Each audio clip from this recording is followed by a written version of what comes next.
Welcome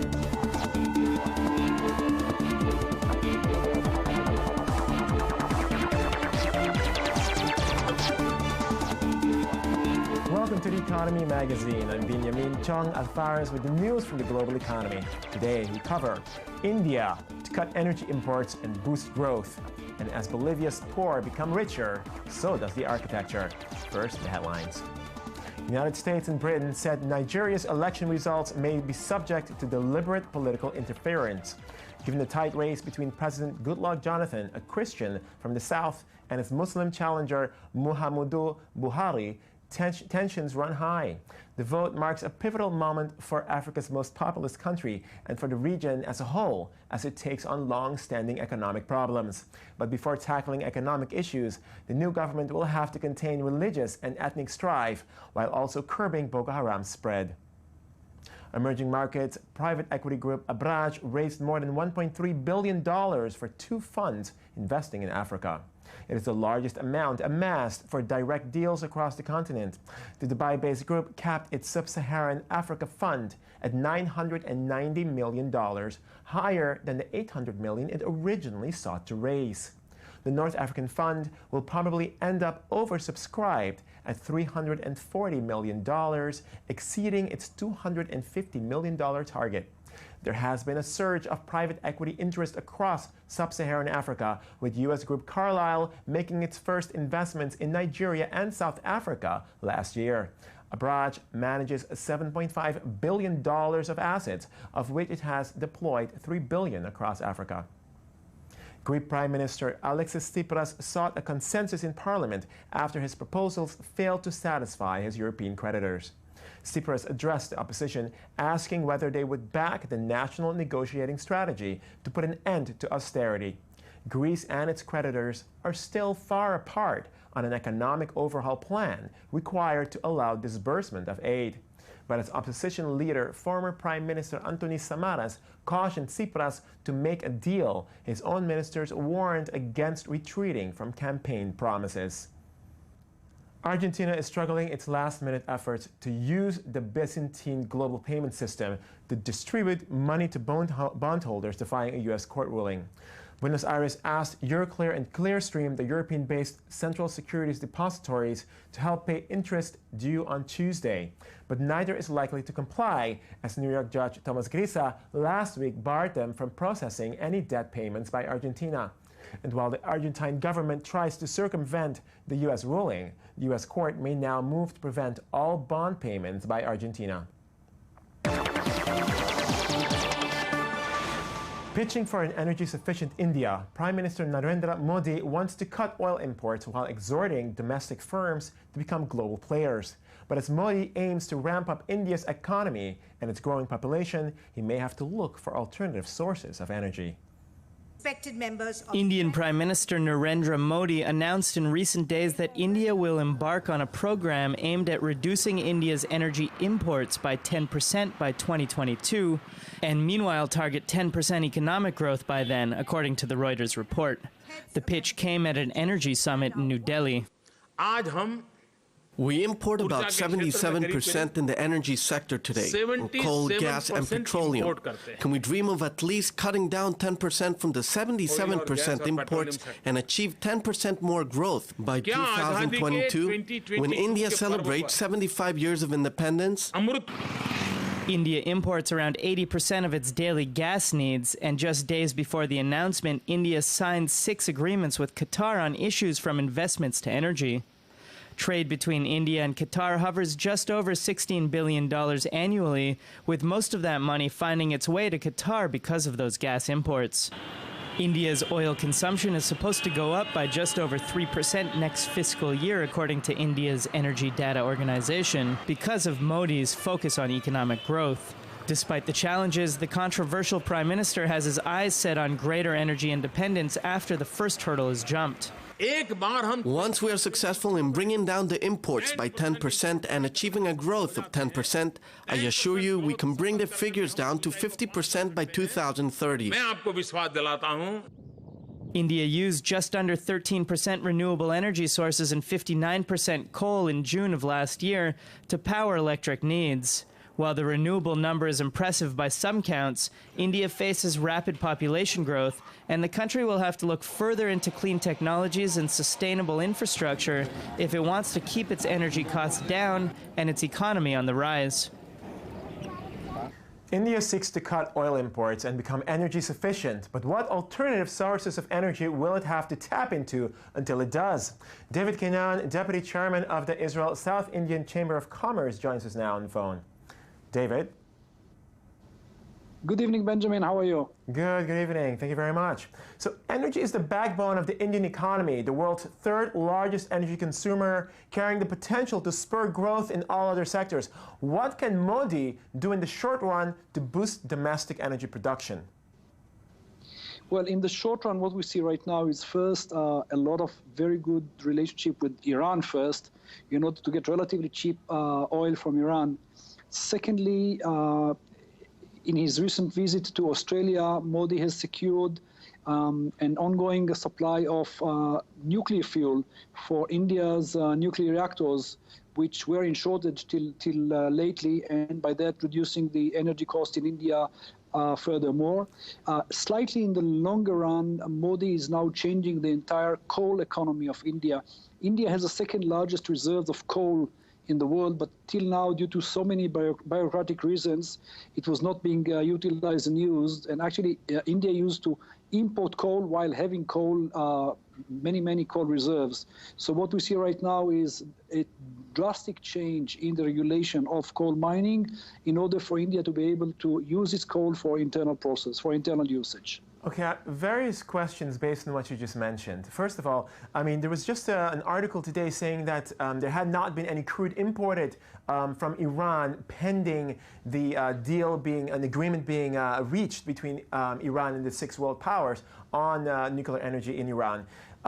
If this deal, in fact, does not get reached, what do we see happening? What chances does India have of getting oil from other places? And as far as coal is concerned, I mean, coal is highly polluting. Is that not an issue for India?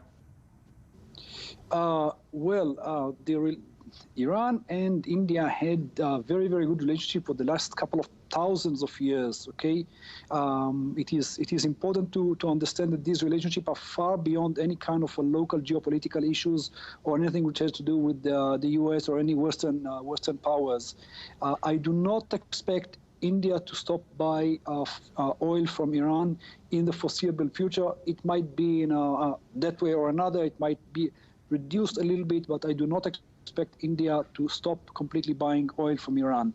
Other alternatives which India has is to buy gas from Qatar, by which, again, I would a little bit divert here, but the main thing which one of the main thrust for Modi since he resumed office was to significantly enhance the geopolitical relations between India and the various powers and other countries around the world, with Australia, with Japan, with Israel, with the US, with Russia, even to China, but definitely a major focus on his foreign policy foreign policy activities has been strengthening ties with the leading energy producers, including Iran, including Qatar, including Saudi Arabia indirectly, and other countries. Okay. Now, the main interest here for Modi is to cut the import of energy. Is there other, I mean, aside from the coal, how would the Modi government pursue the development of the local energy industry? So maybe the most interesting development in India when it comes to energy usage is solar power. About 5 years back, India put a target of 10,000 megawatt by the year of 2020. When Modi resumed office, he doubled the target to be 20,000 megawatt by the year of 2020 and 40,000 megawatt by the year of 2025. And that would make India to be by far the largest producer of solar energy. Okay, well, Mr. David Kainan, Deputy Chairman of the Israel South India Chamber of Commerce, thanks for joining us. Thank you very much. Thank you very much, Benjamin, and a great night over there in Tel Aviv. Absolutely, thank you. A new colorful architectural trend has taken on Bolivia as the Aymara heritage of a growing indigenous middle class has become increasingly prevalent. And as formerly poor neighborhoods become more rich in color, so did their residents.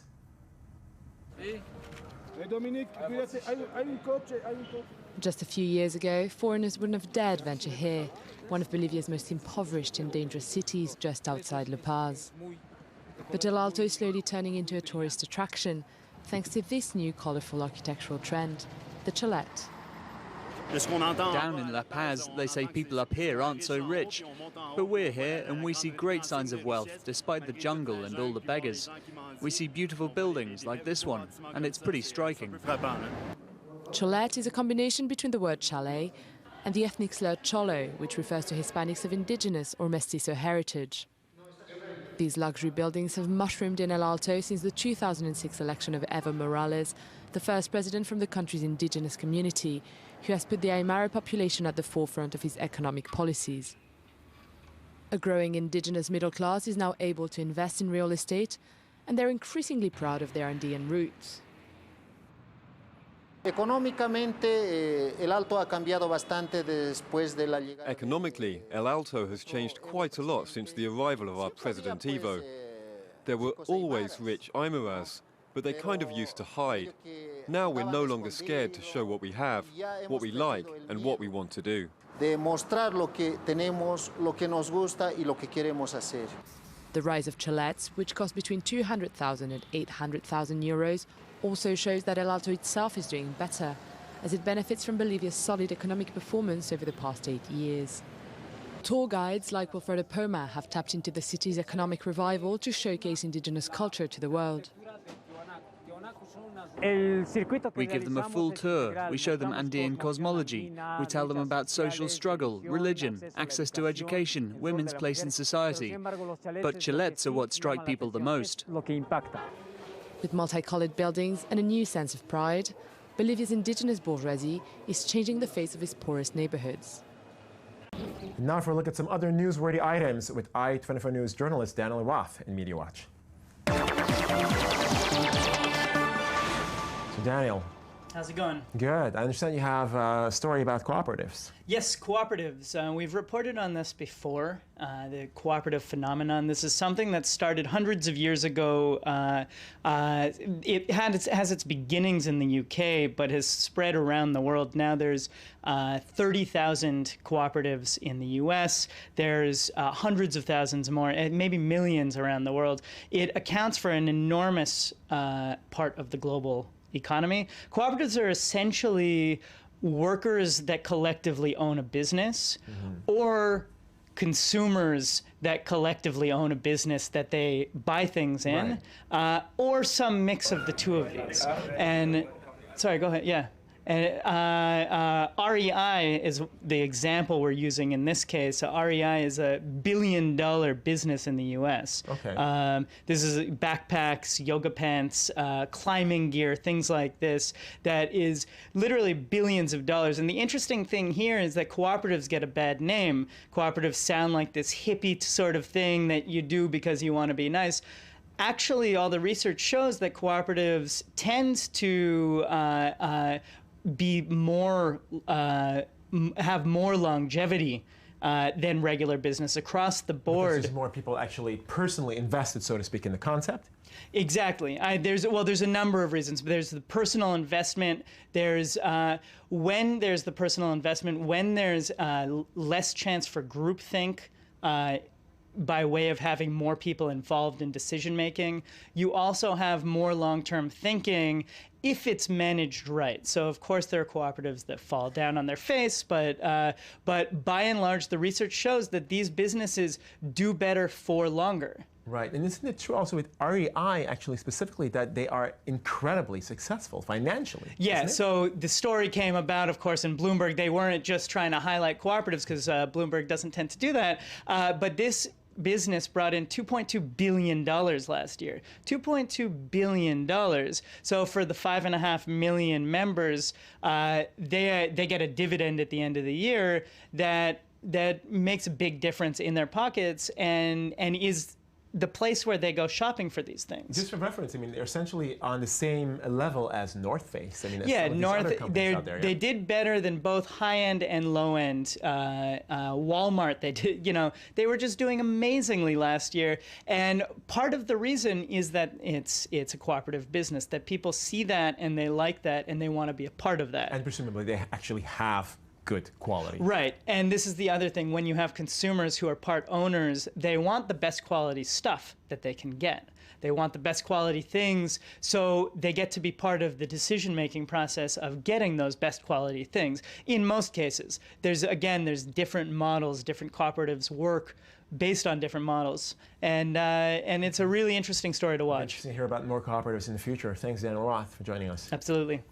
That is the end of our Economy Magazine, your daily source for economic and financial reports at i24 News. I'm Binyamin Tjong-Alvares. Thanks for watching. Join us again tomorrow for more on the economy.